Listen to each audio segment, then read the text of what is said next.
Iran से कुछ satellite images निकलकर सामने आ रही हैं जिसमें बताया जा रहा है ईरान की आईआरजीसी जो ईरान का खार्ज इलाका है वहाँ पर कुछ अंडरग्राउंड कंस्ट्रक्शन कर रही है। ये अंडरग्राउंड कंस्ट्रक्शन क्या है? क्या कोई नई मिसाइल सिटी बनाई जा रही है? क्या कुछ नया वेपन को स्टोरेज करने की चीज़ें बनाई जा रही हैं? ये भी बात खुलकर सामने नहीं आई है, लेकिन सैटेलाइट इमेजेस से देखा जा रहा है कि यहाँ पर कुछ अंडरग्राउंड फैसिलिटीज़ बनाई जा रही हैं। ईरान की ऑयल मिनिस्ट्री की तरफ से एक बहुत बड़ा दावा करा जा रहा है। बताया ये जा रहा है कि ईरान के साउथ फार्स से लगभग 75 ट्रिलियन क्यूबिक फीट की गैस डिस्कवर करी गई है और जिसमें से बताया ये जा रहा है कि ये गैस लगभग 72% रिकवरेबल है। मतलब कि अगर 7.5 ट्रिलियन गैस डिस्कवर करी गई है तो उसमें से लगभग 5.7 ट्रिलियन गैस रिकवरेबल है। इसमें बताया ये जा रहा है कि इतना बड़ा ज़ख़ीरा है ये कि 15 साल की ज़रूरत को पूरा कर देगा। इसी के साथ बताया ये जा रहा है कि इससे लगभग जो ईरान को फ़ायदा होगा वो टेंस ऑफ बिलियंस डॉलर का होगा।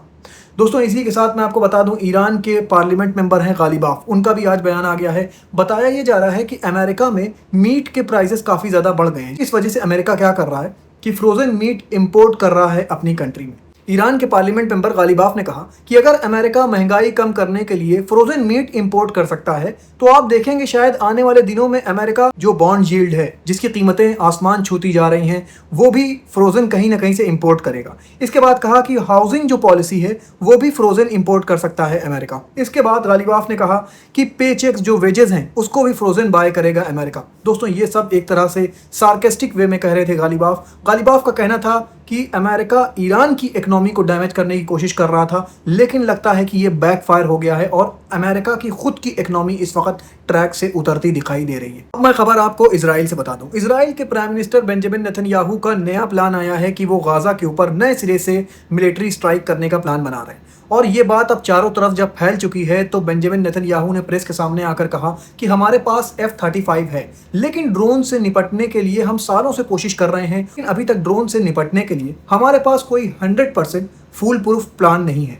आपने देखा कि ड्रोन ने कितनी ज़्यादा तबाही मचाई रशिया के अंदर, आपने देखा कितनी ज़्यादा ड्रोन ने तबाही मचाई लेबनान के अंदर, ड्रोन से कितनी ज़्यादा तबाही मचाई ईरान ने। इसी का हवाला देते हुए बेंजामिन नेतन्याहू ने कहा और इसी के चलते बताया कि अब गाजा में भी ड्रोन लाने की तैयारी हो रही है, इसलिए मैं गाजा के अंदर नई मिलिट्री स्ट्राइक करने का ऑर्डर दे रहा हूँ। दोस्तों मैं आपको बता दूं, जब भी बेंजामिन नेतन्याहू को कोई नई जंग शुरू करना होता है तो वो बता देते हैं कि ये कंट्री न्यूक्लियर बम बनाने वाली है। यही उन्होंने इराक के साथ किया, यही उन्होंने ईरान के साथ किया और अब गाजा में जब कुछ बचा नहीं है तो वो कह रहे हैं कि गाजा में अब ड्रोन ताकत आने वाली है। और ये ड्रोन ताकत कौन लाने वाला है? हमास पूरी तरह तबाह हो चुका है, हमास अपने हथियार सरेंडर कर चुका है, तो ये ड्रोन ताकत कौन अंदर लेकर आएगा? ये बेंजामिन नेतन्याहू ने नहीं बताया, लेकिन बेंजामिन नेतन्याहू ने यह कहा है कि ये ड्रोन ताकत आ जाएगी तो गाजा और ज़्यादा ताकतवर हो जाएगा। वजह से IDF अब नए सिरे से गाजा के अंदर मिलिट्री कार्रवाई करेगी। मतलब मैं आपको बता दूं, गाजा के ऊपर नए सिरे से बमबारी होगी और ये स्टार्ट भी हो चुका है। आज आपने देखा गाजा में कई बार एयर स्ट्राइक किया है इसराइल ने, जिसमें कई लोगों की जान गई है और काफ़ी लोग घायल हुए हैं। अब मैं खबर आपको टर्की से बता दूं। टर्की की नेवी की तरफ से एक बहुत बड़ी खबर आई है। बताया ये जा रहा है टर्की 2027 तक अपना सबसे बड़ा जो एयरक्राफ्ट कैरियर है वो लॉन्च करने वाला है सी के अंदर। बताया ये जा रहा है कि ये जो वॉर कैरियर होगा, ऐसा वॉर कैरियर अभी दुनिया में किसी के पास नहीं होगा जो टर्की लॉन्च करने वाला है 2027 में। जैसे कि अमेरिका के पास कई वॉर कैरियर्स हैं, उसी तरह का वॉर कैरियर्स बनाने वाला है टर्की। लेकिन टर्की का कहना है कि ये वॉर कैरियर दुनिया के जितने वॉर कैरियर्स होंगे उनसे ज़्यादा बेहतर होगा। बताया ये जा रहा है कि 2027 तक टर्की इसको मेडिटेरियन सी के अंदर उतार देगा। अब एक खबर अमेज़ॉन से निकलकर सामने आ रही है। अमेज़ॉन जो ई-कॉमर्स कंपनी है, बताया ये जा रहा है कि अमेज़ॉन दुनिया भर से पुरानी किताबें खरीद रहा है और इन किताबों से वो अपने AI को ट्रेन कर रहा है। लेकिन जब उसका AI इन सारी किताबों को स्कैन कर लेता है तो ये सारी किताबों को डिस्ट्रॉय कर दिया जाता है। दोस्तों ये बात तो सही है कि AI को ट्रेन करने के लिए किताबें जो अमेज़ॉन बाय कर रहा है वो बात ठीक समझ में आ रही है, लेकिन उन किताबों को डिस्ट्रॉय क्यों कर दिया जा रहा है ये बात समझ में नहीं आ रही है। मैं खबर आपको रशिया और यूक्रेन से बता दूं। दोस्तों यूक्रेन ने एक बहुत बड़ा हमला किया है रशिया के ऊपर। बताया ये जा रहा है कि यूक्रेन ने अपने लेटेस्ट हमले में रशिया के 3 एयरक्राफ्ट को हिट किया है, जो कि Su-33 है, MiG-29 है और ओरियन UAV है। और इसके बाद 8 रडार सिस्टम को भी टारगेट करा गया है रशिया के अंदर।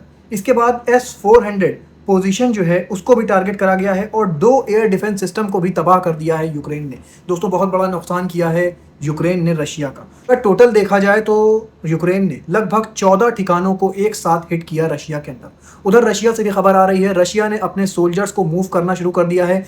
नई रिक्रूटमेंट होने लगी है रशियन आर्मी में और बताया ये जा रहा है कि रशिया हो सकता है कि बहुत जल्दी एक कोई बड़ा ग्राउंड ऑपरेशन करेगा यूक्रेन के अंदर। मैं आपको खबर सूडान से बता दूं। दोस्तों सूडानीज आर्मी और आरएसएफ के बीच अभी भी जंग जारी है। आरएसएफ कमजोर तो पड़ गया है, लेकिन इसके बावजूद अब वो ड्रोन से अटैक कर रहा है सूडानीज आर्मी का जहां जहां बेस होता है। बताया ये जा रहा है कि एक जगह है सूडान में कुरमुक करके, वहां पर ड्रोन से हमला करा गया है और बताया ये जा रहा है कि ये सारे वेपन्स जो आरएसएफ को मिल रहे हैं वो यूएई प्रोवाइड कर रहा है।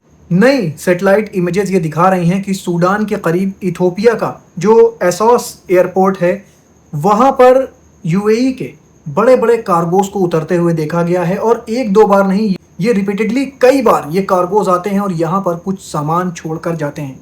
बताया ये जा रहा है कि इन कार्गोज में आरएसएफ के लिए कुछ लॉजिस्टिक्स होती है। दोस्तों ये खबर कई बार उठ चुकी है कि आरएसएफ को पूरा सपोर्ट प्रोवाइड कर रहा है यूएई और सूडान में जो कत्लेआम हो रहा है उसके पीछे कहीं ना कहीं यूएई है। दोस्तों ये न्यूज़ पहले भी निकल कर आई थी और सूडान में बहुत बार यूएई के खिलाफ प्रोटेस्ट भी हो चुका है, लेकिन इसी के चलते मैं आपको बता दूँ, जो सूडान की सूडानीज आर्मी है उसको सपोर्ट करता है सऊदी अरब और आरएसएफ को सपोर्ट करता है यूएई। तो देखा जाए तो एक तरह से यूएई और सऊदी अरब के बीच में भी कोल्ड वॉर चल रही है। अब मैं खबर आपको कनाडा और यूएसए की बता दूं। दोस्तों कनाडा और यूएसए के बीच में भी कुछ अच्छा नहीं चल रहा है। यूएसए के ट्रांसपोर्टेशन सेक्रेटरी हैं जिनका नाम है सीन डेफी, उन्होंने कनाडा को लेकर एक बहुत बड़ा बयान दिया है। उन्होंने कहा है कनाडा एक ऐसी कंट्री है जिसके पास खुद की मिलिट्री भी नहीं है और अगर कनाडा ऐसा सोचता है कि वो डोनाल्ड ट्रंप के खिलाफ, यूएसए के खिलाफ एक वॉर पे जाएगा और ये वॉर को वो जीत भी जाएगा, तो ये एक फुलिशनेस है और कुछ भी नहीं। अब कनाडा की तरफ से भी बयान आने लगा है। कनाडा ने कहा है कि डोनाल्ड ट्रंप ऐसे शख्स हैं जिनकी कोई भी बात पर यकीन नहीं करा जा सकता। इसके साथ ब्रिटिश कोलंबिया प्रीमियर के जो डेविड ईबे हैं उनकी तरफ से भी बयान आ गया है। उन्होंने कहा है कि जो अभी करंट गवर्नमेंट है यूएस की और ख़ास करके डोनाल्ड ट्रंप के ऊपर भरोसा नहीं करा जा सकता है। अगर एग्रीमेंट साइन भी हो जाता है तो इसके बाद भी डोनाल्ड ट्रंप मुकर सकते हैं और एग्रीमेंट अगर साइन भी हम लोग कर लेंगे अमेरिका के साथ तो भी कोई भरोसा नहीं होगा कि वो एग्रीमेंट को डोनाल्ड ट्रंप फॉलो करेंगे। कनाडा के एक और ऑफिशियल की तरफ से बयान आया है। उन्होंने कहा है कि एक समझदार इंसान ने कहा था कि you can not get a good deal with a bad person, मतलब कि आप एक अच्छी डील नहीं ले सकते हैं एक ख़राब आदमी से। और इस सेंटेंस में जो ख़राब आदमी की तरफ इशारा करा जा रहा है वो डोनाल्ड ट्रंप है। अब एक बहुत इंपॉर्टेंट खबर ईरान से आ रही है। इस खबर को बहुत गौर से सुनिएगा। दोस्तों जो मक्का एग्रीमेंट हुआ था टर्की, सऊदी अरब और पाकिस्तान के बीच, तो ईरान का दावा है कि इस एग्रीमेंट में हमको भी बुलाया जा रहा है। ईरान के पार्लियामेंट ऑफिशियल हैं जिनका नाम है मेहदी रहमानी, उन्होंने अल मायदीन से बात करते हुए कहा कि ईरान को इनविटेशन मिला है कि वो मक्का एग्रीमेंट को ज्वाइन करे, मतलब कि पाकिस्तान, सऊदी अरब और टर्की, ईरान, ये 4 कंट्री अब हो जाएंगी अगर ये मक्का एग्रीमेंट में ईरान ज्वाइन कर लेता है। लेकिन दोस्तों मैं आपको बता दूं अभी ऑफिशियली इसके बारे में ईरान ने बात नहीं किया है, ना ही ईरान के फॉरेन मिनिस्ट्री ने इसके बारे में बात किया है। लेकिन ईरान के मेहदी रहमानी जो कि पार्लियामेंट ऑफिशियल हैं, इनका कहना है कि ऑलरेडी इनके पास इनविटेशन आ गया है और इसके बारे में बातचीत चल रही है और हो सकता है कि आने वाले दिनों में ईरान भी इस मक्का एग्रीमेंट को ज्वाइन कर लेगा। दोस्तों इस मक्का एग्रीमेंट में यह कहा गया है कि अगर एक कंट्री पर हमला होता है तो बाकी सारी कंट्री पर हमला माना जाएगा, मतलब कि अगर सऊदी अरब पर हमला होता है तो वो टर्की और पाकिस्तान पर हमला माना जाएगा और अगर टर्की पर हमला होता है तो सऊदी अरब और पाकिस्तान मिलकर उसको डिफेंड करेंगे। इसी तरह अगर ईरान इसको ज्वाइन कर लेता है तो अगर ईरान के ऊपर हमला होता है तो टर्की, पाकिस्तान और सऊदी अरब मिलकर ईरान को डिफेंड करने के लिए मजबूर हो जाएंगे इस एग्रीमेंट के तहत। ईरान की तरफ से ऑफिशियली तौर पर इस पर कोई बात नहीं करी गई है, लेकिन ईरान के पार्लियामेंट मेंबर कह रहे हैं कि we have already received the invitation. देखिए दोस्तों इसमें आगे क्या होता है। अब एक खबर मैं आपको और पाकिस्तान से बता दूं। पाकिस्तान के army chief Asim Munir visit करने वाले हैं तेहरान। बताया जा रहा है कि मंडे को आसिम मुनीर विजिट करेंगे तेहरान और ये जो एक मीडिएटर का काम कर रहा है पाकिस्तान, ईरान और यूएसए के बीच में जो मीडिएटर का काम कर रहा है, कतर भी मीडिएटर का काम कर रहा है, उसी के चलते आसिम मुनीर विजिट करेंगे तेहरान।